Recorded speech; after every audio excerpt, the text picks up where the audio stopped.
السلام علیکم. Good to have you at Urdu audio books. حاضر خدمت ہے مہرالنساء شاہ میر کا ناول بخت، ایپیسوڈ 22. 2 گھنٹے بعد وہ شہر کے بہت بڑے اور مہنگے مال کے لیڈیز سیکشن میں تھی. یہ ایسا مال تھا جہاں صرف عمرا آتے تھے. غریبوں اور مڈل کلاس لوگوں نے ایسے مال بس فلموں اور ڈراموں میں دیکھ رکھے تھے. یہاں کی ایک لپسٹک بھی اتنی مہنگی تھی کہ اتنے پیسوں سے ایک غریب آدمی کا سارے مہینے کا خرچہ نکل جائے. شانو اس کا سایہ بنی اس کے ساتھ ساتھ چل رہی تھی. ساتھ بار بار گردن اٹھا کر کبھی یہاں دیکھتی تو کبھی وہاں. حالے نے کئی دفعہ اسے سیدھا دیکھ کر چلنے کو کہا تھا، لیکن وہ مال کی روشنی اور رنگینیوں میں ایسی گم تھی کہ اسے کچھ دکھائی اور سنائی نہیں دیتا تھا. اس کے برعکس حالے کے تاثرات سپاٹ تھے. وہ جیسے مارے باندھے یہاں آئی تھی. ایک جگہ سے اپنے لیے کچھ جوتے خریدے کہ اب تک بخش کی لائی زرد ہیلز میں گھوم رہی تھی. اب وہ ایک شاپ سے اپنے لیے چند لان کے سوٹ خرید رہی تھی. سردار کی بیوی کے کپڑوں پہ لگا برانڈ ٹیگ اس نے دیکھ لیا تھا. اس کے لیے اسی برانڈ کی کلیکشن میں سے کچھ کپڑے خریدے جو کہ تقریباً 15 جوڑے تھے. تھوڑی دیر مزید اسی سپاٹ اور سر تاثرات کے ساتھ اپنی باقی ضرورت کی چیزیں لینے کے بعد وہ بل کاؤنٹر پر آ گئی تھی. میم، آپ کا کارڈ؟ ڈیسک کے پیچھے کھڑی لڑکی نہایت شائستگی سے بولی تھی. میں کیش پے کروں گی، آپ بل بنا دیں. حالے نے جواب دیا تھا. چند لمحے کھٹ پٹ ٹائپ کر کے اس لڑکی نے بل حالے کے سامنے کیا تھا. اس کی نظر سیدھا آخر میں ٹوٹل پر گئی تھی، 5,10,000. حالے نے بدقت اپنی مسکراہٹ برقرار رکھی. نارمل حالات میں یہ بل اس کے لیے کوئی اہمیت نہ رکھتا تھا، لیکن بات یہی تھی کہ حالات نارمل نہیں تھے. یہ چند کپڑے اور جوتے اتنے مہنگے ہو گئے اور پتہ بھی نہیں چلا. وہ بس سوچ ہی سکی. وہ 5 لاکھ ان کپڑوں اور جوتوں میں نہیں جھونک سکتی تھی، یہ طے تھا. بلا شبہ وہ سارے ڈریسز اور جوتے برانڈڈ تھے اور وہ ہمیشہ سے یہی سب خریدنے اور پہننے کی عادی رہی تھی. لیکن تب اس کے پاس کسی اور کے کارڈز ہوتے تھے، اور اس وقت اس کے پاس جو پیسے تھے وہ اسے اپنا زیور بیچ کر ملے تھے. کیا وہ ان پیسوں کو اس طرح خرچ کرنا، بلکہ اس طرح اڑانا افورڈ کر سکتی تھی؟ جواب ایک بہت بڑی نا میں آیا تھا. یہ ایک کارڈ رکھ لیں. عقب سے آتی آواز پہ وہ ٹھٹک گئی تھی.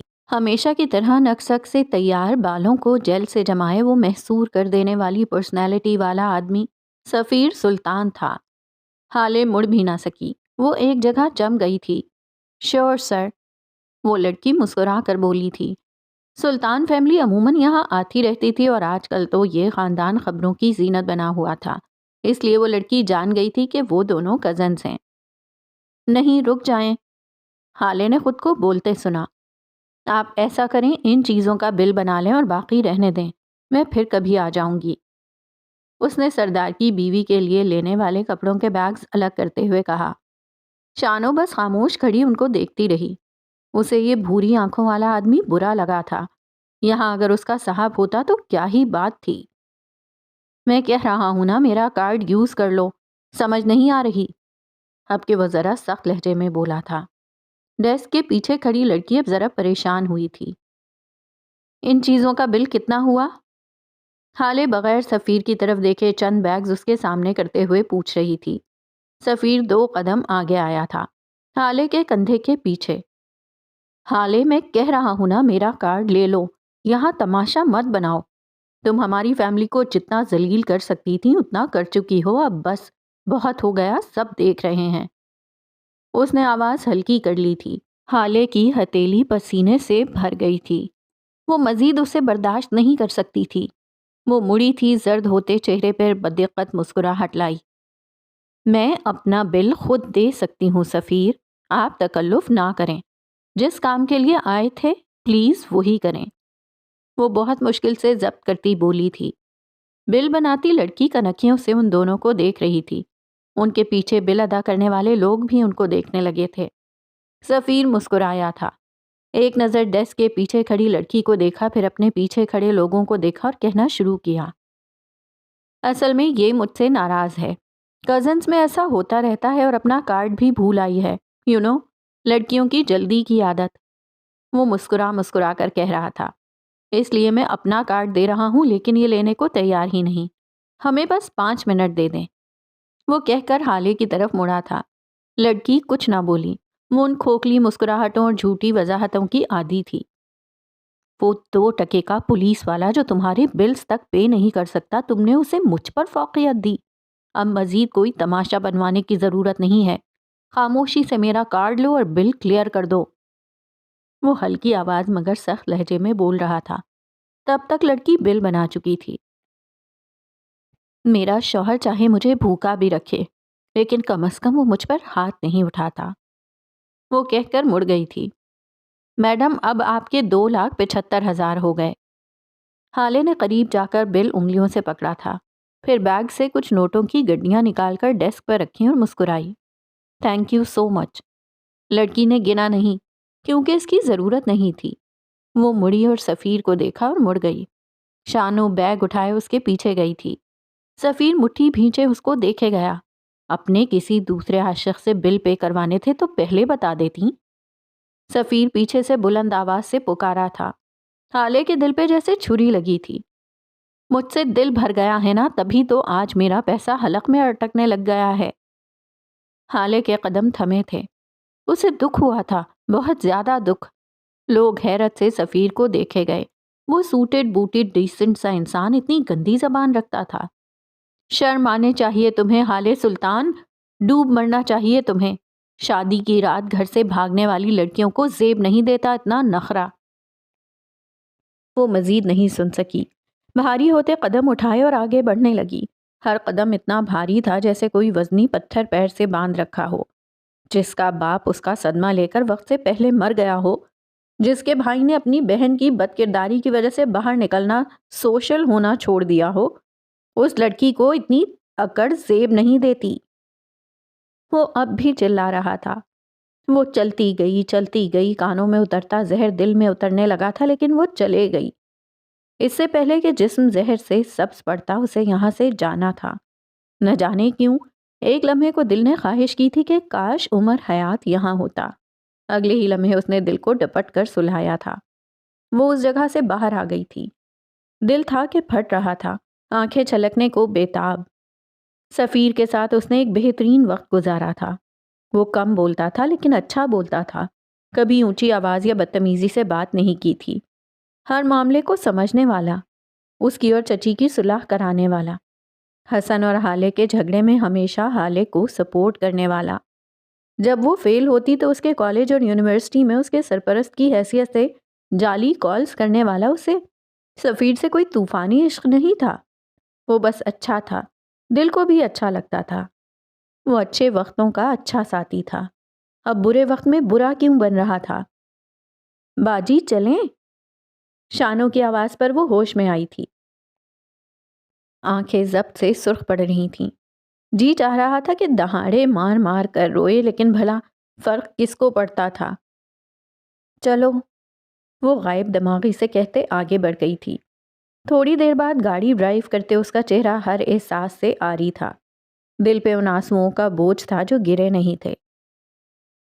باجی اگر آپ برا نہ مانو تو آپ کو میں ایک سستی مارکیٹ سے کپڑے دلوا سکتی ہوں، مہنگے بھی نہیں ہوں گے اور مناسب بھی مل جائیں گے، شانو نے ہلکے لہجے میں کہا تھا۔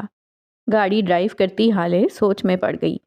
وہ اس وقت پیسے اڑانا افورڈ نہیں کر سکتی تھی، اور ویسے بھی اب دل کو ان مہنگے کپڑوں اور برانڈڈ چیزوں کا شوق نہیں رہا تھا۔ اس نے آج جتنے بھی جوڑے خریدے تھے ان پر بس ایک ہی نظر ڈالی تھی اور پیک کروا لیے تھے۔ یہ وہی حالے تھی جو ایک جوڑے کو 1000 بار دیکھ کر 10 دکان گھوم کر سب سے بہترین جوڑا لیتی تھی۔ معراج سلطان کے جسم کے ساتھ حالے سلطان کا دل بھی مر گیا تھا۔ حالے کو اب لگتا تھا کہ انسان مرنے سے پہلے کئی بار مرتا ہے، اور ایسی اموات کے آگے سانسوں کا رک جانا ایک ثانوی حیثیت رکھتا ہے۔ ہمارے دل کا ایک ایک کونا وقت گزرنے کے ساتھ ساتھ مرتا جاتا ہے۔ کبھی بچپن کی محرومی دل کا ایک کونا مارتی ہے، کبھی جوانی کا ناکام عشق، کبھی یک طرفہ محبت، کبھی شادی کے نام پر سودے بازیاں، کبھی والدین کا وقت سے پہلے مر جانا، کبھی دوستوں کی دغا بازیاں، کبھی فیملی پرابلمز، اور جیسی موت ہمیں فیملی پرابلمز مارتی ہیں، واللہ ویسی اذیتناک موت کوئی اور نہیں ہوتی۔ یہ موت سیدھا ہمارے دل کو چھری سے چیر دیتی ہے۔ ہمارا دل مکمل تب بند ہوتا ہے جب اللہ کا حکم ہو، لیکن یہ زمینی خدا روز ہمارا دل مارتے ہیں۔ بی بی کیا کہتی ہو، لے چلوں مارکیٹ؟ شانو کی آواز اسے حواس میں لائی تھی۔ حالے نے غائب دماغی سے اس بات میں سر ہلا دیا۔ شانو اسی پر خوش ہو گئی تھی۔ اب وہ حالے کو راستہ بتاتی جا رہی تھی۔ تھوڑی دیر بعد حالے نے جہاں گاڑی روکی وہ ایک مڈل کلاس مارکیٹ تھی، جہاں جامع کلاتھ مارکیٹ کا بڑا سا بورڈ لگا تھا۔ یہاں سے اگر نظر اٹھا کر دیکھو تو دونوں اطراف میں کپڑے اور جوتوں کے دکانیں، اور انہی دکانوں کے باہر لگے سٹالز پر مختلف قسم کی جولری سجی تھی۔ شانو گاڑی سے اتر آئی تھی۔ حالے اپنا پرس اٹھائے اس کی تقلید میں باہر نکلی تھی، لیکن باہر نکلنے کے اگلے ہی سیکنڈ اسے اندازہ ہو گیا تھا کہ یہ ایئر کنڈیشن مال نہیں، جھلساتی دھوپ والی مارکیٹ تھی۔ اس نے بے اختیار دھوپ سے بچنے کے لیے ہاتھ کو چہرے کے سامنے کر لیا تھا۔ چلیں بی بی، رش بہت ہے۔ پیچھے سے شانو کی آواز پر وہ مڑی تھی اور پھر ایک گہرا سانس بھرتی اس کے پیچھے پیچھے چلتی گئی۔ لوگ جہاں سے گزرتے دکاندار ہر آتی جاتی عورتوں اور مردوں کو آواز دیتے، صدائیں بلند کرتے، ہر کوئی اپنے سامان کی تعریفوں میں ردپر رسان۔ باجی 2000 میں جوڑا، 2000، بس 2000، ایک بار آئیں گی تو بار بار آنا پڑے گا، آ جائیں باجی، ایک بار دیکھ لیں باجی، سیل لگی ہے باجی، 1500 کی سیل۔ مختلف نعرے، مختلف بولیاں۔ حالے پریشان سی ایک جگہ رک گئی۔ وہ یہاں سب سے مختلف تھی۔ صاف لگتا تھا کہ وہ اس جگہ سے مانوس نہیں ہے۔ شانو نے اسے رکتے دیکھا تو خود بھی ٹھہر گئی۔ کیا ہوا باجی، رک کیوں گئیں؟ وہ شور کی وجہ سے بلند آواز میں پوچھ رہی تھی۔ وہ پیچھے تمہیں بلا رہے تھے، شاید تمہارے رشتے دار تھے۔ تم نے نہیں سنا وہ کہہ رہے تھے باجی آ جاؤ یہاں سے کپڑے لے لو؟ شانو کے برعکس اس کی آواز بلند نہیں تھی۔ شانو قہقہا لگا کر ہنس پڑی۔ باجی یہاں کوئی کسی کا رشتے دار نہیں ہے۔ یہاں پہ جس دکان کے آگے سے گزرو گے وہ آپ کو اپنی دکان میں بلائے گا۔ ان کی آوازوں پر کان نہ دھرو، بس جس دکان میں میں رک جاؤں آپ بھی وہیں رکنا، اب آ جاؤ۔ وہ مصروف سی کہتی آگے بڑھ گئی تھی۔ مجبوراً حالے کو بھی اس کے ساتھ جانا پڑا۔ تھوڑا آگے جا کر شانو ایک دکان پہ رکی تھی۔ یہ دکان باقی دکانوں کی نسبت ذرا اچھی خاصی تھی۔ یہاں آنے والے غریب لوگ اس دکان کو نظر انداز کرتے تھے کہ یہاں سے شاپنگ وہ افورڈ نہیں کر سکتے تھے، جبکہ مڈل کلاس لوگ کسی اچھی تقریب یا لڑکیوں کے جہیز کے سامان کے لیے ایسی دکانوں کا رخ کرتے تھے۔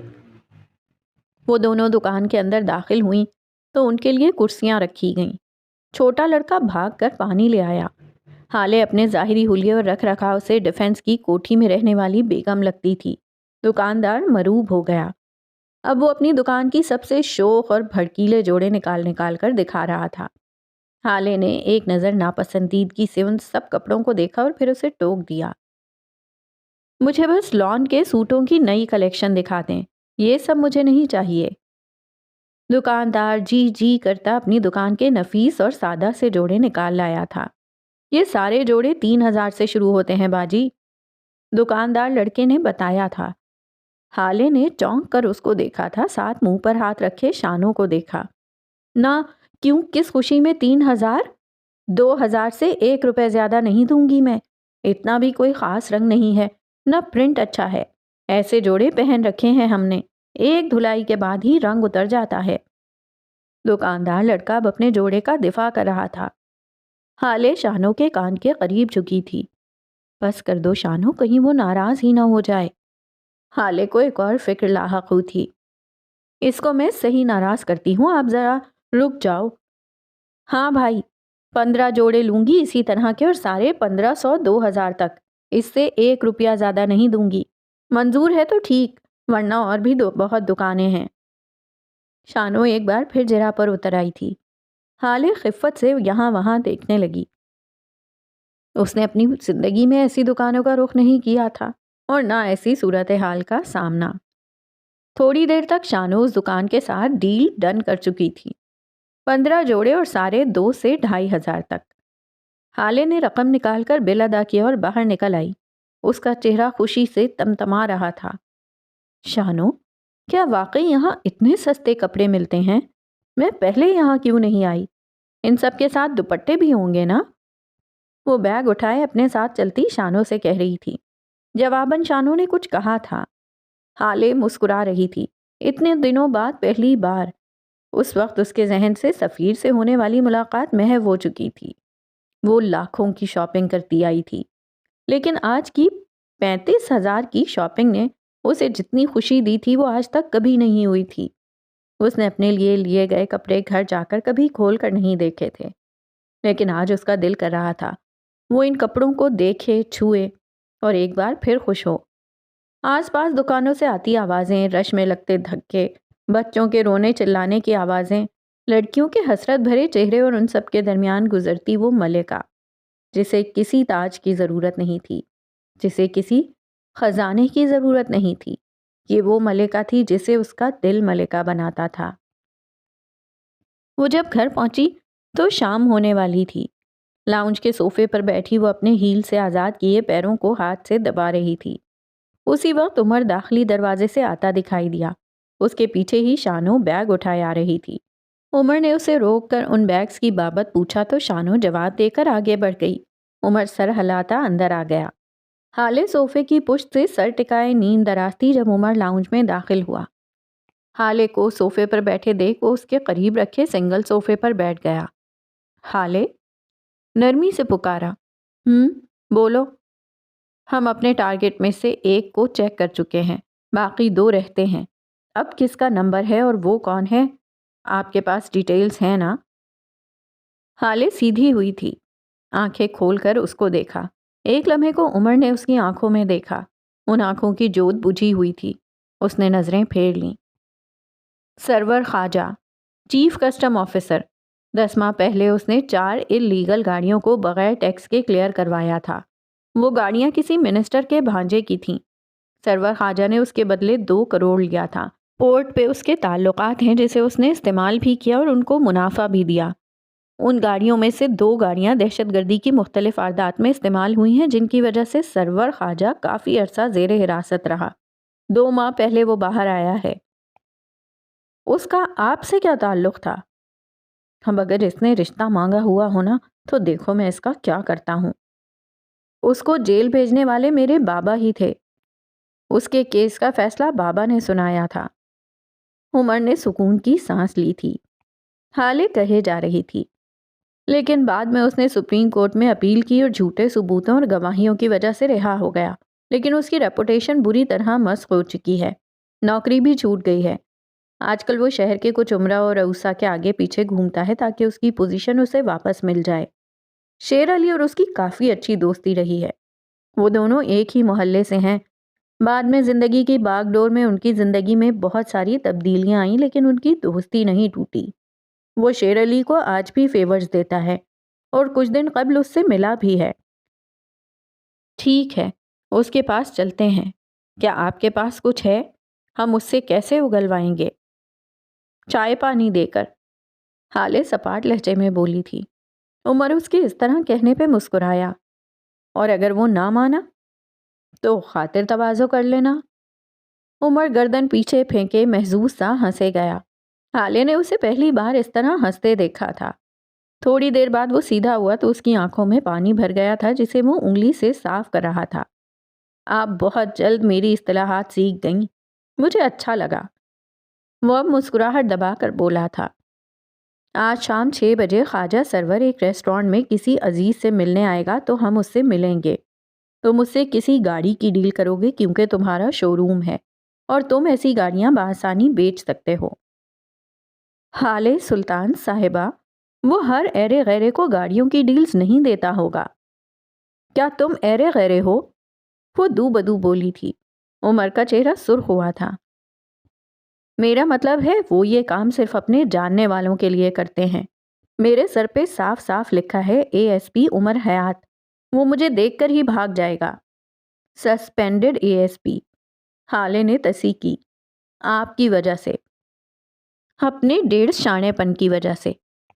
وہ دونوں ایک دوسرے کو دو بدو جواب دے رہے تھے۔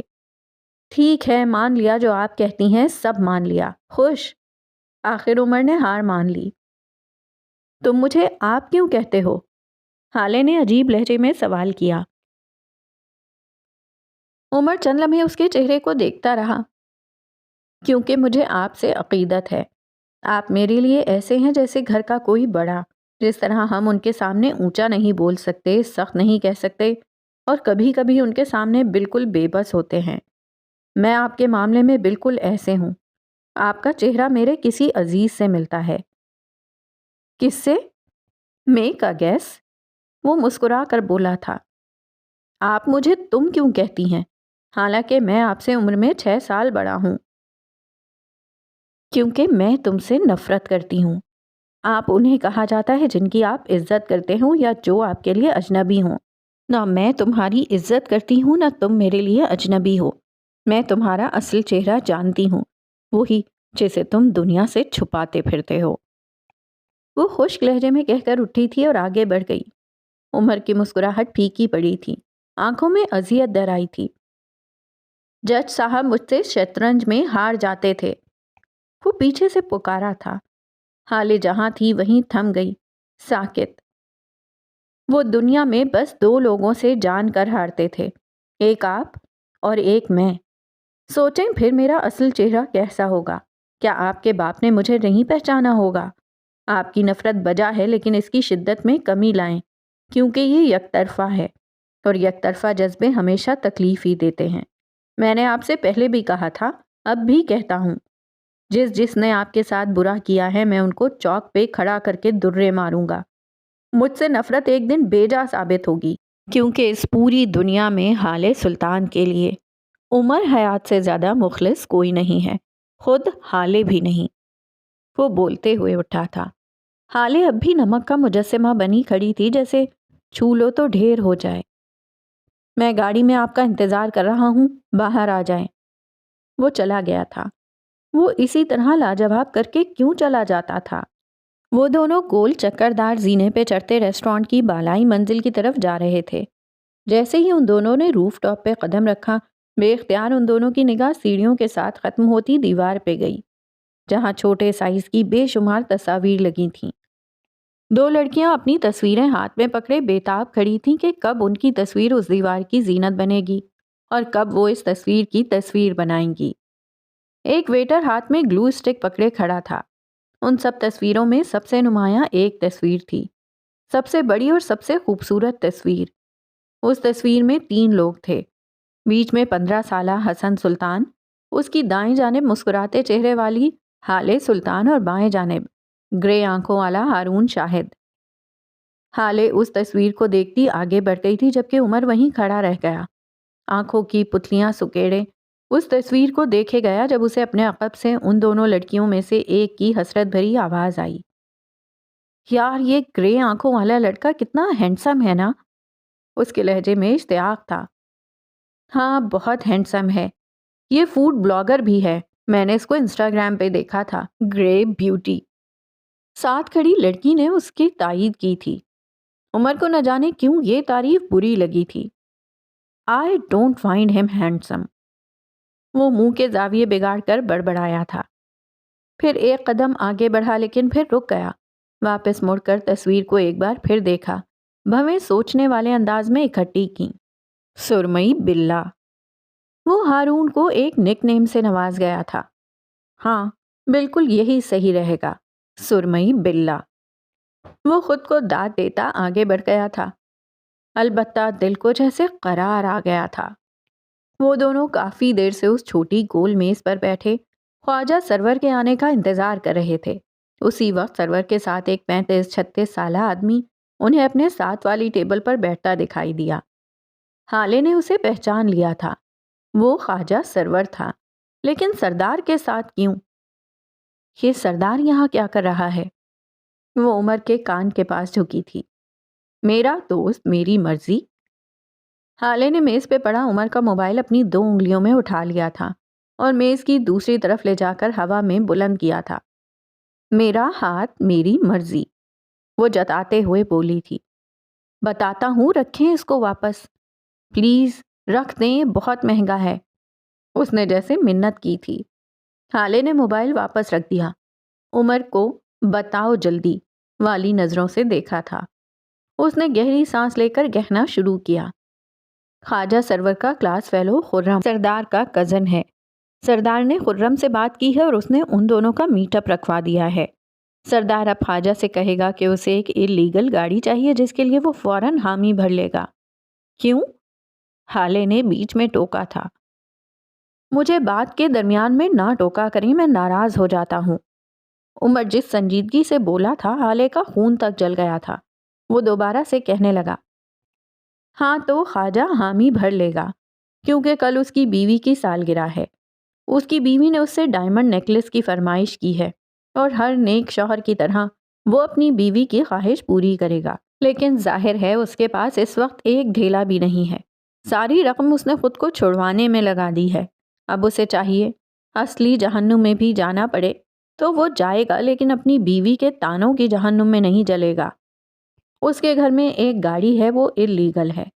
قوی امکان ہے کہ وہ اسی گاڑی کو بیچنا چاہے گا اور میرے بندے اسے دھڑ لیں گے۔ پھر دیکھتے ہیں چائے پانی دینا ہے یا پھر خاطر تواضع کرنی ہے۔ تمہیں یہ سب کیسے پتا ہے؟ مجھے سب پتا ہوتا ہے، وہ فوراً بولا تھا۔ پھر میں یہاں کیوں ہوں؟ کیا میں اسے اغوا کرنے میں تمہارا ساتھ دینے والی ہوں؟ اب اپنی بیوی سے یہ کام تھوڑی کرواؤں گا۔ آپ کو تو کسی اور کام کے لیے لایا ہوں، بتاتا ہوں تھوڑی دیر میں، وہ سامنے دیکھتے ہوئے کہہ رہا تھا۔ پھر کچھ یاد آنے پہ حالے کو دیکھا۔ حالے، یہ سب کر کے ہم وقت ضائع کر رہے ہیں۔ میری گٹ فیلنگ کہتی ہے یہ آدمی جو چاہے دنیا جہاں کا بے غیرت انسان ہے، یہ آپ کے اغوا میں شامل نہیں ہے۔ حالے بغور اسے سنے گئی۔ کیا آپ ایک بار میرا اعتبار کر سکتی ہیں؟ اس کا انداز جیسے بے بس تھا۔ میں جانتا ہوں آپ مجھ سے نفرت کرتی ہیں، لیکن حالے، آپ سوچیں اگر مجھے آپ سے شادی کرنے کا جنون ہوتا تو جج صاحب کو منانا کیا میرے لیے مشکل تھا؟ ہرگز نہیں، میں انہیں منا سکتا تھا۔ وہ خود کئی بار ڈھکے چھپے لفظوں میں مجھ سے آپ سے شادی کی بات کر چکے تھے۔ میں مرد ہوں، اشارہ سمجھ گیا تھا، لیکن میرے لیے آپ کی مرضی زیادہ ضروری تھی۔ میں نے پوچھی، آپ نے انکار کر دیا اور بات ختم ہو گئی۔ میں نے 10 دن آپ کا سوگ منایا تھا، وہ میری زندگی کے بدترین دن تھے، لیکن میں آپ پہ بس ایک بات واضح کرنا چاہتا ہوں کہ آپ کو پانا میرے لیے کسی بھی دور میں مشکل نہیں رہا، لیکن اگر آپ کو اب بھی مجھ پہ شک ہے تو کسی ایسی جگہ ثبوت ڈھونڈے جہاں سے کچھ مل جائے۔ یہاں ہم بس وقت ضائع کر رہے ہیں۔ میرے پاس وہ آدمی ہے جس نے یہ سب کچھ کیا ہے، میرا دل گواہی دیتا ہے۔ ایک بار، بس ایک بار میرے دل کی گواہی سن لیں۔ آپ کے بابا آنکھ بند کر کے اس سڑک پر چل سکتے تھے جس پر عمر ان کا ہاتھ تھام کر چلتا ہو۔ ان کی خاطر میرے ساتھ چلیں تاکہ ہم اس آدمی تک پہنچیں جس نے واقعی یہ سب کیا ہے۔ اور اگر تم نے مجھے دھوکہ دیا، جان سے مار دیجیے گا، آپ کو میرا قتل معاف ہے۔ وہ اس کی آنکھوں میں دیکھ کر بولا تھا۔ میں تم پر اعتبار نہیں کرتی عمر، لیکن بابا کی چوائس پہ کرتی ہوں۔ اگر تم نے مجھے دھوکہ دیا تو خدا کی قسم میں تمہیں جان سے مار دوں گی۔ جو آپ کا حکم۔ اس نے سینے پہ ہاتھ رکھ لیا تھا۔ عمر نے سردار کو میٹنگ ختم ہونے کا اشارہ کیا تھا۔ سردار نہ سمجھی سے اسے دیکھے گیا۔ خیر تھوڑی دیر میں اس نے خواجہ کے ساتھ میٹنگ ختم کر لی اور عمر کے میز کی طرف آ گیا۔ اسی وقت ان کے میز کے دائیں طرف ایک جینز شرٹ میں ملبوس 17-18 سالہ لڑکی کونی پہ بیگ ٹنگائے ان کی بالکل سیدھ میں بیٹھی دکھائی دی۔ عمر کی اس طرف پشت تھی، لیکن اس نے گردن موڑ کر اس کو دیکھا تھا، پھر رخ پھیر لیا۔ اس کے لیے لایا ہوں آپ کو، عمر نے حالے کو دیکھتے ہوئے کہا تھا۔ کیا مطلب؟ میں اس لڑکی کو نہیں جانتی۔ وہ حیران ہوئی تھی۔ یہ جج صاحب کے کیس کے متعلق ہے۔ کچھ ثبوت ہیں جو اب بھی غائب ہیں۔ اس لڑکی کا باپ مجھے وہ ثبوت دے سکتا ہے، لیکن اسے بدلے میں اپنا خاندان چاہیے۔ یہ بچی اپنے باپ سے نفرت کرنے لگی ہے کیونکہ اس کے والد کی ایک متنازع ویڈیو وائرل ہوئی ہے۔ اس سب میں کیا کر سکتی ہوں؟ وہ بری طرح بیزار ہوئی تھی۔ میں نہیں جانتا، لیکن آپ کو کچھ نہ کچھ کرنا ہوگا تاکہ وہ اپنے باپ کو قبول کر لے، کسی بھی طرح، کچھ بھی کر کے۔ اٹھیں حالے، جائیں۔ میں یہ نہیں کر سکتی عمر۔ اس نے جیسے عمر کو یقین دلانا چاہا۔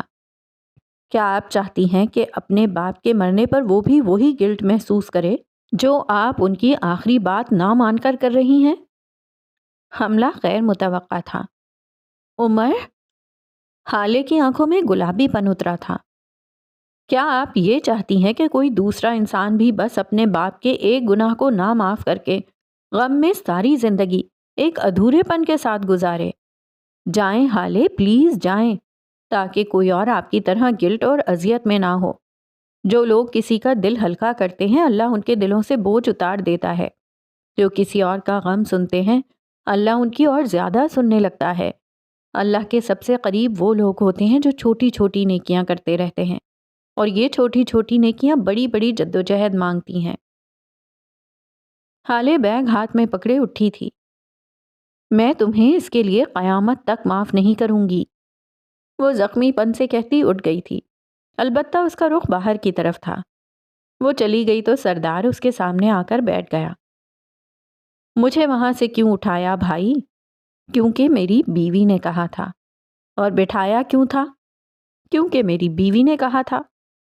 قابل رشک اطمینان سے جواب دیتا وہ سردار کو زہر لگا تھا۔ اور اگر تمہاری بیوی تمہیں اس ریسٹورانٹ کی چھت سے کودنے کا کہتے تو؟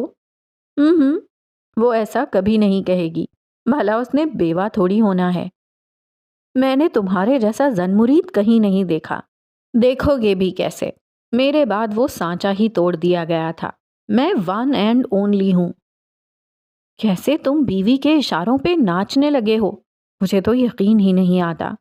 بس الحمدللہ کبھی غرور نہیں کیا۔ ویسے بھی شریف آدمی بیوی سے دب کر چلتا ہے، اور کمینہ آدمی بیوی کو دبا کر چلتا ہے، یہ حدیث ہے۔ سردار تو جل ہی گیا۔ ماشاء اللہ، ماشاء اللہ، میری تو آنکھیں بھر آئیں آپ کی اس درجہ شرافت پر۔ بس اب میں کہیں رو نہ پڑوں۔ وہ جل کر بولا تھا۔ عمر نے جواب نہیں دیا۔ ان دونوں کو اسی میز پر چھوڑ کر ہم اس میز کی طرف چلتے ہیں جہاں حالے سلطان عمر کے میز سے اٹھنے کے بعد اس 17 سالہ لڑکی کے ساتھ تقریباً 25 منٹ بعد آ کر بیٹھی تھی۔ وہ جیسے ہی اس لڑکی کے سامنے والی کرسی پر آ کر بیٹھی، لڑکی غیر آرامدہ سی ہوئی تھی۔ ایکچولی میں یہاں کسی سے ملنے آئی ہوں، وہ آتے ہی ہوں گے، مناسب نقوش اور باریک سی آواز والی لڑکی کہہ اٹھی تھی۔ میں جانتی ہوں تم عمر حیات سے ملنے آئی ہو، میں اس کی بیوی ہوں، حالے سلطان۔ وہ بدقت چہرے پہ مسکراہٹ لاتے بول پائی تھی۔ عمر سر کہاں ہیں؟ He was suppose to come. اب کہ وہ لڑکی بے چین ہوئی تھی۔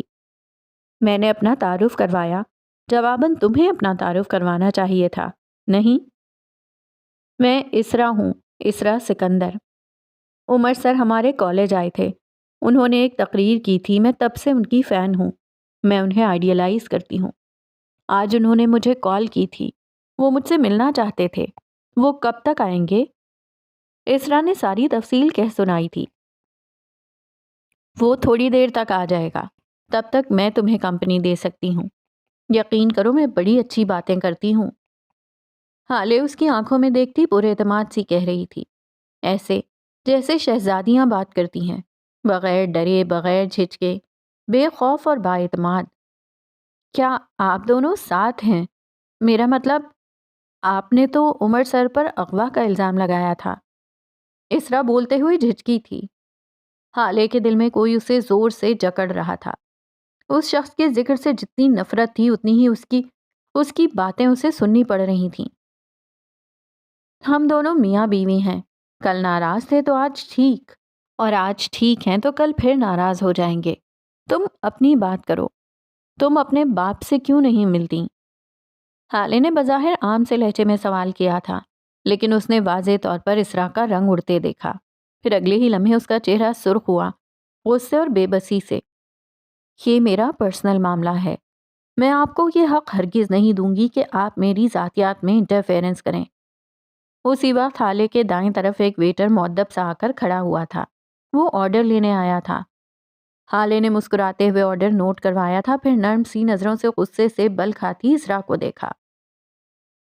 تم نے اپنے انسٹاگرام پہ اپنے نام کے ساتھ اپنے باپ کا نام ہٹا دیا ہے، تم نے اپنے پرسنل معاملے کو خود پبلک کیا ہے، اب ہر آتا جاتا بات تو کرے گا نا؟ حالے نے نرمی سے یاد دہانی کروائی تو اسرا کے گلے میں گلٹی سی ابھر کر معدوم ہوئی۔ واٹ ایور، میں پھر بھی اس بارے میں بات نہیں کرنا چاہتی۔ میرا اس شخص سے کوئی تعلق نہیں ہے، وہ جس کو آپ میرا باپ کہتی ہیں۔ وہ کرسی سے کھڑی ہوئی، بیگ اٹھا کر کوہنی پہ اٹکایا اور بولنا جاری رکھا۔ وہ شخص اس قابل نہیں کہ میں اس کا ذکر بھی کروں۔ انہوں نے جو کچھ ہمارے ساتھ کیا ہے، میں اس کے لیے ان کو کبھی معاف نہیں کروں گی۔ میرے لیے وہ مر گئے ہیں۔ اس کی آواز آخر میں کانپتی تھی، غصے سے، طیش سے۔ وہ شخص جس سے تمہارا کوئی تعلق نہیں ہے، تم اس کے لیے انسٹاگرام پہ لوگوں سے لڑتی ہو۔ اوپس، سوری، میں نے تمہارے کامنٹس پڑھے تھے۔ تمہارا اس شخص سے کوئی تعلق نہیں، لیکن تمہارے بیگ میں جو کارڈ ہے وہ اسی شخص کا دیا ہوا ہے، اور آج تم اسی کارڈ سے پے کرنے والی ہو۔ وہ اس قابل نہیں ہے کہ تم ان کا ذکر کرو، لیکن وہ اس قابل ہیں کہ تم ان کا گفٹ کیا ہوا بیگ اپنے ایک اسپیشل ڈنر پر لے جاؤ۔ اسرا کی حالت ایسی تھی جیسے کسی نے یخ پانی اس کے سر پر ڈال دیا ہو۔ تم ان کو معاف نہیں کر سکتی، لیکن جب تم 16 سال کی عمر میں اپنے بوائے فرینڈ کے ساتھ گھر سے بھاگ گئی تھیں just for the sake of a bloody adventure, اور تمہارے بوائے فرینڈ نے آدھے راستے میں ہی تمہیں بے ہوش کر کے تمہاری ساری جیولری اور کیش لوٹ لیا اور تمہیں ایک ویران سڑک پر چھوڑ کر بھاگ گیا، تب انہوں نے تو تمہاری واپسی پہ تمہیں معاف کر دیا تھا۔ اسرا آہستگی سے واپس بیٹھ گئی۔ اس کا رنگ سفید پڑ گیا تھا، وہ شل ہو گئی تھی۔ حالے نے میز پہ رکھا پانی کا گلاس اٹھا کر اس کے آگے کیا تھا۔ اسرا نے مردہ ہاتھوں سے گلاس تھام لیا اور ایک ہی سانس میں سارا پانی پی گئی۔ دونوں کے درمیان خاموشی کا ایک لمبا وقفہ آیا۔ تھوڑی دیر بعد وہ بولی تو اس کی آواز میں رنج تھا۔ میری ایج میں ایسی غلطیاں ہو جاتی ہیں۔ وہ بڑے تھے، ان کو احتیاط سے کام لینا چاہیے تھا، ان کو ہمارا سوچنا چاہیے تھا۔ انہوں نے ہمارے ساتھ بہت غلط کیا۔ اس کی آنکھیں بھرنے لگی تھیں۔ انہوں نے اپنے ساتھ غلط کیا۔ ساری دنیا ہم پہ تھو تھو کر رہی ہے۔ میری فرینڈز، میرا سرکل، سب نے مجھے ڈسون کر دیا ہے۔ میری مما ڈپریس ہو گئی ہیں، میرا بھائی ڈرگز لینے لگا ہے، ہم برباد ہو گئے ہیں، اور یہ سب بابا کی وجہ سے ہوا ہے۔ غلطیاں ہر عمر میں ہوتی ہیں۔ اصل چیز اپنی غلطی کو اون کر کے اسے فکس کرنا یا آئندہ اسے نہ کرنا ہے۔ دنیا کا کیا ہے اسرا؟ یہ 1 مہینہ پہلے تک مجھ پہ تھو تھو کر رہی تھی، پھر عمر پہ، اور اب تم پہ۔ یہ دنیا تمہارے ساتھ نہیں رہے گی۔ اگر تمہارا باپ مر گیا تو یہ دنیا تمہارے سر پر ہاتھ نہیں رکھے گی۔ ایسے تو نہ کہیں۔ اسرا ہال ہی تو گئی تھی۔ حالے بولی گئی، تمہارا باپ تمہارے لیے جو کچھ کر سکتا ہے وہ کوئی دنیا نہیں کرے گی۔ کوئی تمہیں 25 لاکھ کا بیگ گفٹ نہیں کرے گا، کوئی تمہیں لاکھوں روپے اڑانے کے لیے نہیں دے گا، کوئی تمہاری غلطیوں پہ تمہیں معاف نہیں کرے گا۔ غلطیوں پہ سزا ہر کوئی دیتا ہے، ٹوکتا ہر کوئی ہے، بلیم ہر کوئی کرتا ہے، معاف بہت کم لوگ کرتے ہیں۔ وہ تمہارا باپ ہے اسرا، اس سے غلطی ہوئی، ہر انسان سے ہوتی ہے۔ ہم اپنے پیرنٹس کی غلطیوں کو لے کر ٹچی ہو جاتے ہیں، کیونکہ ہر انسان کے لیے اس کے پیرنٹس پرفیکشن کی مثال ہیں، جیسے وہ تو بالکل سینٹ ہیں، وہ تو فرشتے ہیں۔ ایسا نہیں ہوتا اسرا۔ ہمارے پیرنٹس بھی گوشت پوست کے انسان ہیں، ان کے ساتھ بھی شیطان ہوتا ہے، ان کے دل میں بھی نیکی اور بدی کا خیال ہوتا ہے۔ غلطی ان سے بھی ہو سکتی ہے۔ سب کے پیرنٹس اچھے نہیں ہو سکتے، جس طرح ساری اولادیں اچھی نہیں ہوتی، اسی طرح کچھ پیرنٹس بھی اچھے نہیں ہوتے۔ اسرا کی آنکھوں سے آنسو بھل بھل بہنے لگے تھے۔ وہ سر جھکائے روتی گئی۔ حالے کہے جا رہی تھی، کچھ کے پیرنٹس نشہ کرتے ہیں، کچھ کے جوا کھیلتے ہیں، کوئی بد زبان ہے تو کوئی ناکام نکھٹو، لیکن وہ ہمارے پیرنٹس ہیں، وہ ہیں، اور یقین کرو ان کا ہونا نعمت ہے۔ اپنے پیرنٹس کھونا آپ کا دل مار دیتا ہے۔ میرا دل مر گیا ہے، تم اپنا دل مرنے نہ دو۔ میرے سر پہ ہاتھ رکھنے والا نہیں رہا، تم ان ہاتھوں سے محروم نہ ہو۔ میری غلطیوں پہ کوئی مجھے معاف کرنے والا نہیں ہے، میرے گرنے پہ کوئی مجھے اٹھانے والا نہیں ہے۔ تمہارے پاس ہے، اور اسے لوگوں کی وجہ سے مت چھوڑو۔ وہ اپنے ازلی قائل کرنے والے لہجے میں کہہ رہی تھی، انہوں نے مجھے بہت ہرٹ کیا ہے، میں ان کو معاف نہیں کر سکتی۔ وہ روتے ہوئے کہہ رہی تھی، تم 16 سال کی عمر میں گھر سے بھاگ گئیں، کیا وہ ہرٹ نہیں ہوئے ہوں گے؟ میری مما، وہ ان کو معاف نہیں کریں گی، وہ ان کو چھوڑ دیں گی، ہماری فیملی ٹوٹ جائے گی، کچھ باقی نہیں رہے گا، سب ختم ہو جائے گا۔ اب کہ اس بچی کی آنکھوں میں خوف تھا، اس کا لہجہ اداس تھا۔ میاں بیوی ایک دن اپنا معاملہ درست کر ہی لیتے ہیں۔ وہ آج لڑے ہیں، کل ٹھیک ہو جائیں گے، جس طرح میں اور عمر، جس طرح ساری دنیا کے سارے کپلز۔ تم ان کی ٹینشن مت لو، تم یہ سوچو کہ تم کیا چاہتی ہو، تمہارا دل کیا چاہتا ہے۔ کیا تم اپنے باپ کو کھونا افورڈ کر سکتی ہو؟ کیا تم ان کی ایک غلطی پہ ان کو معاف کرنے کے بجائے ان سے ہر تعلق توڑ کر ان کو وقت سے پہلے مرنے دینا چاہتی ہو؟ حالے آگے کو ہو کر بیٹھی فکر مندی سے کہہ رہی تھی۔ اسرا اب بھی متذبذب لگتی تھی، اس کے آنسو گرنا بند ہو گئے تھے۔ اب وہ سخت خوف زدہ تھی، سخت غم زدہ تھی اور کچھ خوف زدہ بھی۔ میرا فرینڈ سرکل، میرا سوشل سرکل سب میرا مذاق اڑائیں گے، سب مجھے چھوڑ دیں گے، میں ان سب کے گوسپ کا ٹاپک بن جاؤں گی، وہ سب مجھ پہ جملے کسیں گے، باتیں کریں گے، میری مینٹل ہیلتھ ڈیمیج ہو جائے گی۔ وہ بے بسی کی آخری حد پہ تھی۔ حالے چند لمحے اسے عجیب سی نظروں سے دیکھتی رہی۔ اسرا اس کے بولنے کی منتظر رہی۔ اسی وقت ویٹر نے آ کر آرڈر سرو کیا۔ کھانے کی اشتہا انگیز خوشبو سارے میں پھیل گئی تھی۔ پھیلی ہوئی خوشبو اسرا کے ناک کے نتنوں سے ٹکرائی، ساتھ اس کے کانوں سے حالے کی آواز بھی ٹکرائی۔ تم کن لوگوں کی بات کر رہی ہو اسرا؟ یہ لوگ، کیا یہ لوگ واقعی تمہارے دوست ہیں؟ ان لوگوں کو تم دوست کہتی ہو؟ وہ تعجب سے کہہ رہی تھی۔ اسرا یک ٹک اسے سنے گئی۔ یہ کیسے دوست ہیں جو تمہارا فیملی بیک گراؤنڈ، تمہارا اسٹیٹس، تمہارے ماں باپ کے آپسی جھگڑے اور تمہارے ویک پوائنٹس پہ نظر رکھے ہوئے ہیں؟ وہ کون لوگ ہیں جو تمہیں ایز اٹ از قبول نہیں کر رہے؟ انہوں نے دوستی تم سے کی تھی، تمہارے پیرنٹ سے نہیں، تمہارے بڑے چھوٹے گھر سے نہیں، تمہارے فیملی بیک گراؤنڈ، تمہارے اسٹیٹس سے نہیں۔ دوست تو آپ کے عیوب ظاہر نہیں کرتے۔ یہ کون لوگ ہیں جو تمہیں اپنی گوسپ کا ٹاپک بنا رہے ہیں؟ تمہاری مینٹل ہیلتھ اگر ان لوگوں کے کچھ کہنے سے متاثر ہو رہی ہے تو تم پہلے ہی ڈیمیج ہو چکی ہو۔ اسرا سانس روکے اس کو سنے گئی۔ دوست کون ہوتا ہے اسرا؟ اسرا کی آنکھوں میں بے اختیار کون والا تاثر آیا تھا۔ حالے کہے گئی، جو آپ کی خوشی میں خوش ہو، جو آپ کے دکھ میں دکھی ہو، جس سے بات کرتے ہوئے یہ نہ لگے کہ وہ آپ کے بارے میں کیا سوچے گا، جس کے لیے آپ کو خود کو بدلنا نہ پڑے۔ دوستوں کو ایز اٹ از قبول کیا جاتا ہے، ان کے عیوب، ان کی اچھائی، ان کا گناہ، ان کا ثواب، سب قبول کیا جاتا ہے۔ قبول کرنے کا یہ مطلب نہیں ہے کہ آپ اسے ہمیشہ اندھیرے میں رہنے دیں۔ اگر آپ کو اس کا کوئی کام غلط، اس کی کوئی حرکت مشکوک لگے تو اس کی اصلاح کریں، محفل میں نہیں، اکیلے میں، سختی یا روب سے نہیں، نرمی اور محبت سے۔ جو دوست آپ کو آپ کی فیملی کے گناہوں کی وجہ سے چھوڑ رہے ہیں، آپ کا مذاق بنا رہے ہیں۔ کھانے کی خوشبو ہوا میں تحلیل ہو کر ختم ہونے لگی تھی۔ وہ بغیر تاج والی شہزادی بولے گئی، آپ کو چاہیے ان کے چھوڑنے سے پہلے آپ انہیں چھوڑ دو۔ یہ مت سوچو کہ اگر یہ چلا گیا تو میرا کیا ہوگا۔ دنیا لوگوں سے بھری پڑی ہے۔ آپ ایک انسان کو اپنی ذات کی بہتری کے لیے چھوڑ دیں، اللہ آپ کو کسی اور سے نواز دے گا۔ جو لوگ اپنی عزت کرتے ہیں، اللہ ان سے محبت کرتا ہے۔ اللہ تب تک آپ کی مدد نہیں کرتا جب تک آپ نہ چاہیں۔ آپ کا جسم، دل، سب اللہ کی امانت ہے۔ کسی انسان کو حق نہیں پہنچتا کہ وہ آپ کا دل دکھائے، آپ کو تکلیف دے۔ اللہ نہیں چاہتا کہ آپ ٹاکسک لوگوں کے ہاتھوں ذلیل ہوتے رہیں، لیکن جب تک آپ اللہ کی امانت میں خیانت کرتے رہیں گے، اپنے جسم کسی کے ہاتھوں، اپنے دل کو کسی کی باتوں سے زخمی کرواتے رہیں گے، اللہ آپ کے لیے کچھ نہیں کرے گا۔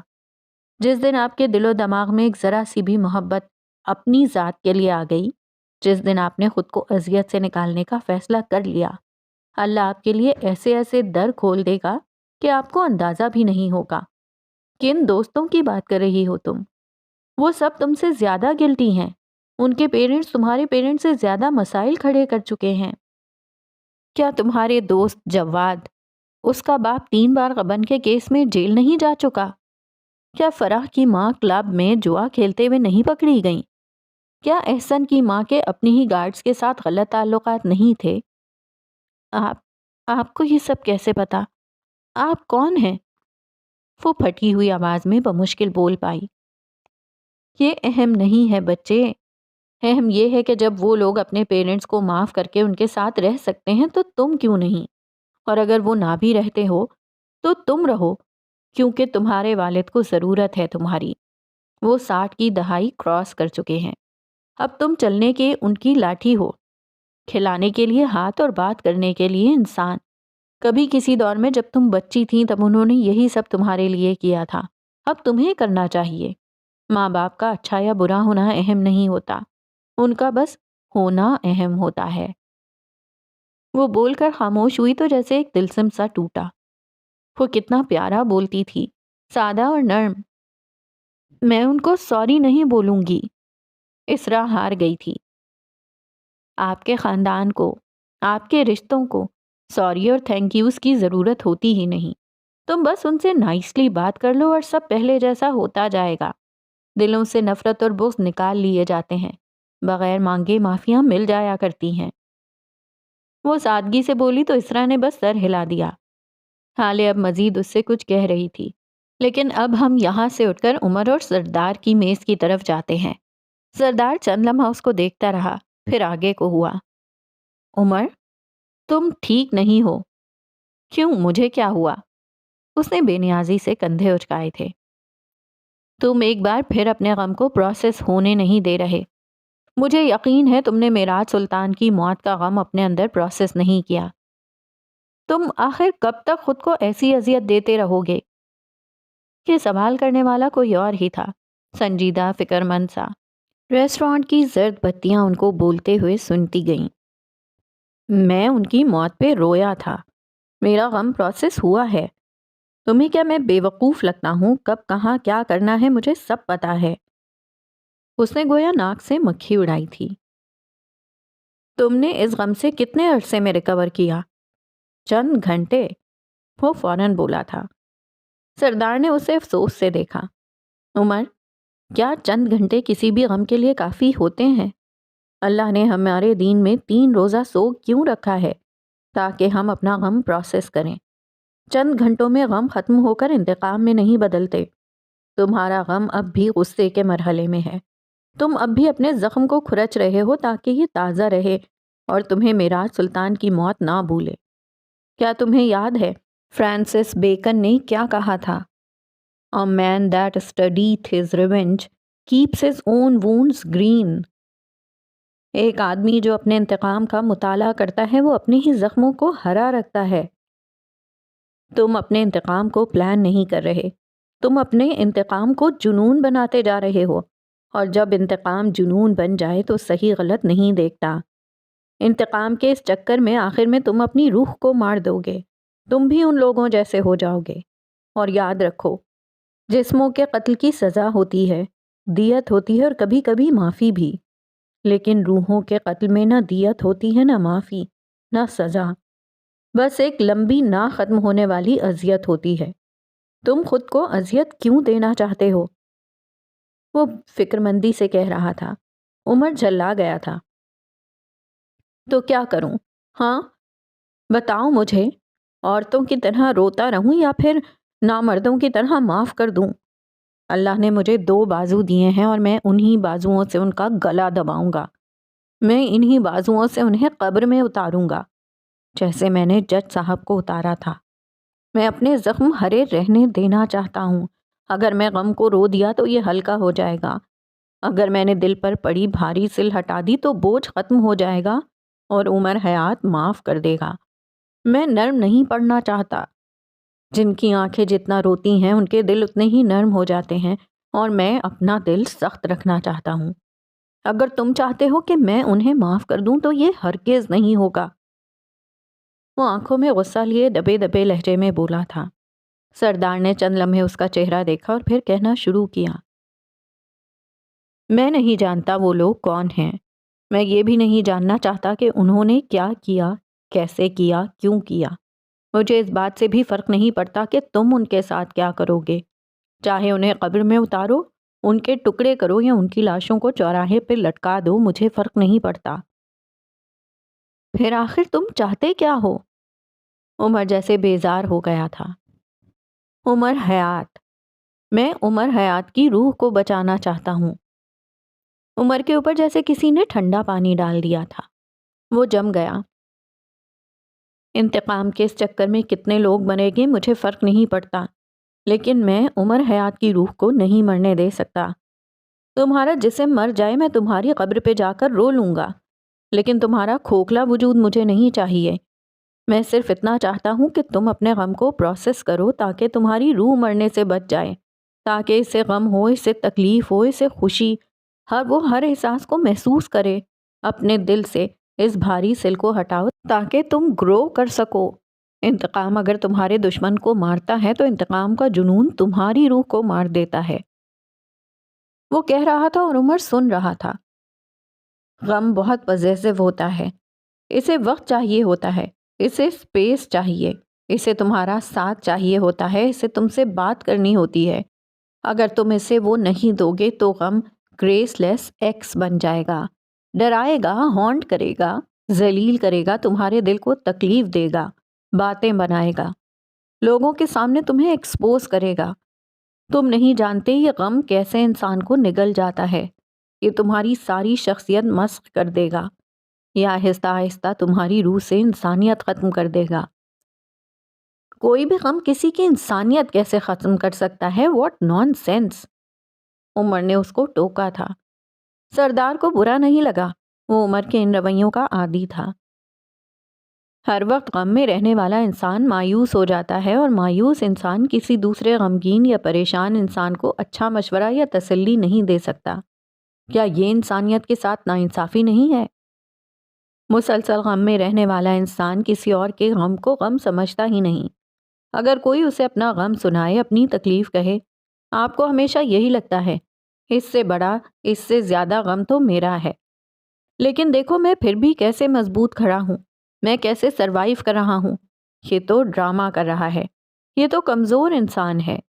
کسی انسان کا غم جب آپ کو غم ہی نہ لگے، اس کے آنسو اداکاری لگیں، اس کا درد بیکار لگے، تو آپ کیسے انسان ہوئے؟ جب انسان کو دوسرے انسان کا غم اداکاری لگے تو ایسا انسان انسان نہیں، مٹی کا بجتا ٹھیکرا ہی ہوتا ہے۔ اور اس دنیا میں مٹی کے بجتے ٹھیکرے بہت ہیں، انسان بہت کم ہیں۔ تم عمر، تم انسان ہو، اور میں تمہیں اس جنون میں انسانیت کھونے نہیں دے سکتا۔ تم میرے بھائی ہو یار۔ آخر میں اس نے جیسے منت کی تھی۔ غم کو کیسے پروسیس کرتے ہیں؟ کافی دیر کی خاموشی کے بعد عمر نے خود کو کہتے سنا۔ سردار آگے کو ہوا، عمر کے جھکے ہوئے چہرے کو دیکھا اور پھر کہنا شروع کیا۔ غم کبھی ختم نہیں ہوتا، یہ بات یاد رکھنا۔ آپ کے دل میں غم ہے تو وہ رہے گا، ہمیشہ رہے گا۔ مجھے سب عمر اس کی بات کاٹ کر کچھ بولنے لگا تھا جب سردار نے اس کو گھورا۔ عمر نے دونوں ہاتھ سرنڈر کرنے والے انداز میں اٹھا لیے تھے۔ اپنے دوستوں سے کوئی سیریس یا سبق آموز بات کرنا دنیا کا سب سے مشکل کام ہوتا ہے۔ آج سردار کو اندازہ ہو گیا تھا۔ غم کو ختم نہیں، پروسیس کیا جاتا ہے۔ سب سے پہلے اپنے غم کو رونے دو۔ رونے سے اچھی چیز بنی ہی نہیں۔ جب آپ روتے نہیں ہیں تو آپ کے دل پر بوجھ پڑ جاتا ہے۔ دل ہمارے جسم کا سب سے اہم پرزا ہے۔ جب تک وہ اداس رہے گا سارا جسم اداس ہوگا۔ وہ تھک جائے گا تو سارا جسم تھک جائے گا۔ وہ بھاری ہوگا تو جیسے ساری دنیا سے جی اچاٹ ہو جائے گا۔ دل سارے جسم کو آپریٹ کرتا ہے، اور جب وہ خود ہی ایک جگہ اٹک جائے گا تو جسم کو کیا خاک چلائے گا؟ دل کیسے ہلکا ہوتا ہے؟ کسی سے غم کہہ دینے سے یا پھر رو لینے سے۔ اور جب دل ہلکا ہو جاتا ہے تو جسم ایسے کھل جاتا ہے جیسے کوئی نئی کومپل۔ اور جب دل کھلتا ہے تو جسم کے باقی سارے پرزوں کو ایک تحکم سے اپنے کام سنبھال لینے کو کہتا ہے۔ پھر چاہے کوئی عضو کام کرنا چاہے یا نہیں، اسے کام کرنا ہوتا ہے۔ ہلکے دل والے جسم کا دماغ زیادہ تیز کام کرتا ہے۔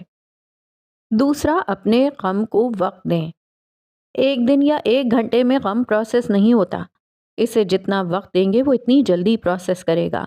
یہ مت سوچیں کہ آپ کمزور ہیں، آپ کا غم زیادہ وقت کیوں لے رہا ہے، اسے اب بس کر دینی چاہیے۔ نہیں، غم کو تب تک وقت دیں جب تک وہ آپ کی آنکھیں نم کرتا رہتا ہے۔ جس دن کسی غم پہ آپ کی آنکھیں نم ہونا بند ہو گئیں، اس دن غم کی کوئی اوقات نہیں رہتی، اور غم غیرت مندی سے آپ کے دل سے ڈیرا اٹھا کر کہیں اور نکل جائے گا۔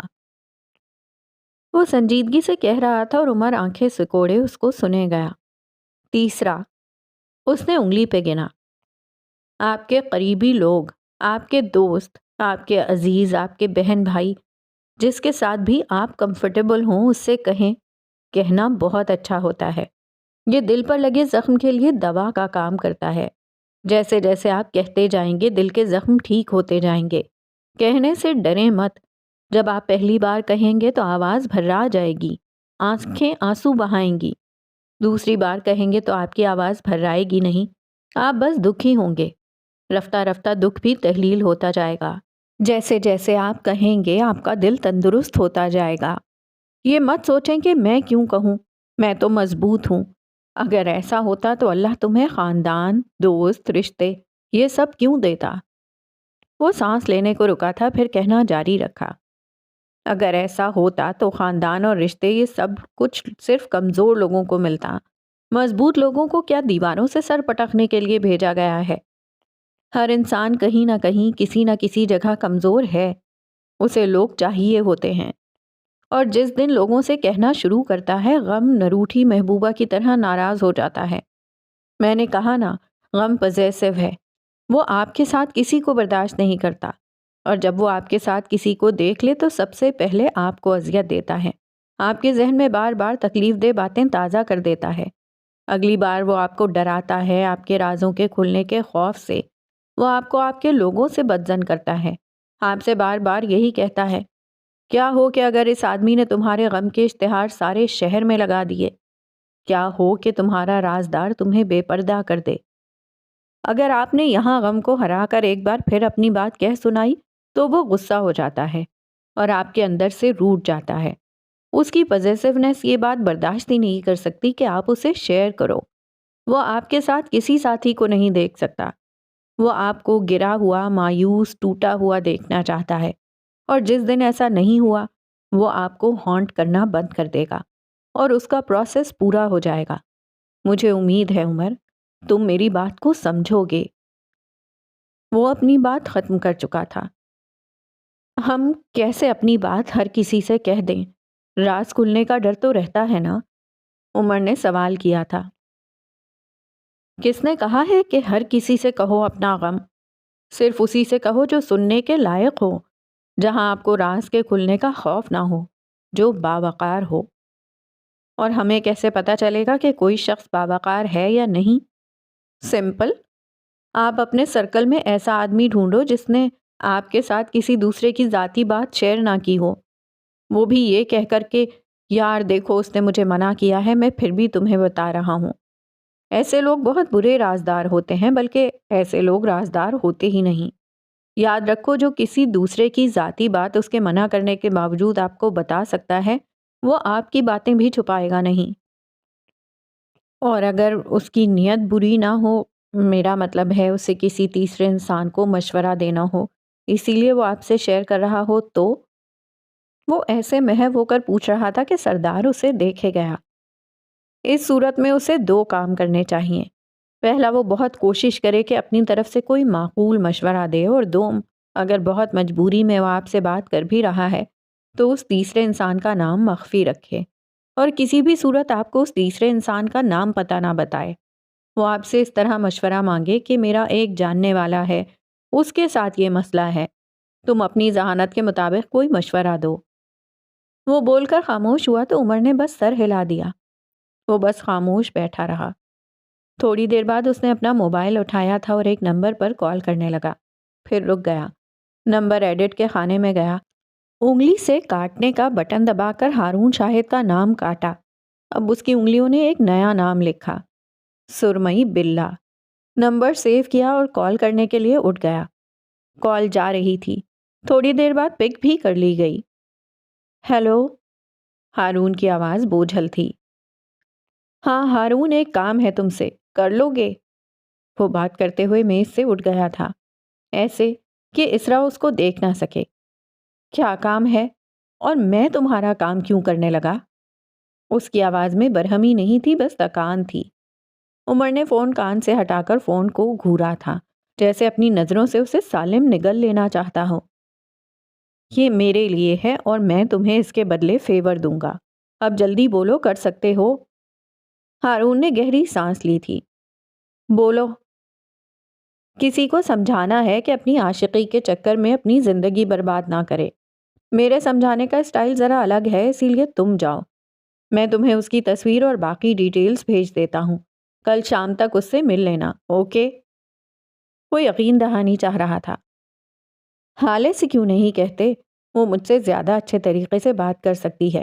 اس کی ٹاکنگ پاور سے واقف نہیں ہو کیا؟ وہ اب بھی نیم رضامند تھا. عمر نے دانت کچکچائے تھے.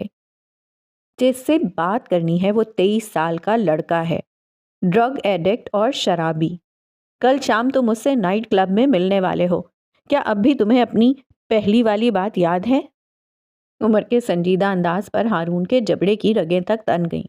موبائل پر اس کی گرفت سخت ہو گئی. میں کل وقت پہ پہنچ جاؤں گا. چبا چبا کر الفاظ ادا کیے اور فون بند کر دیا. راشی پولیس والا. بڑبڑاہٹ واضح تھی.